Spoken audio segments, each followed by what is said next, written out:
तुम्हें नहीं लगता कि अंदर कुछ अजीब हो रहा है? आज मुझसे सब कुछ क्यों छुपाया जा रहा है? तुमसे कुछ भी नहीं छुपता।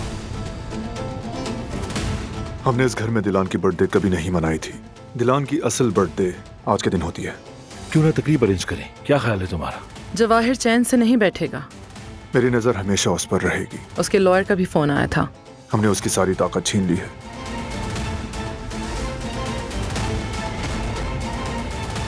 आपके लिए कॉल है।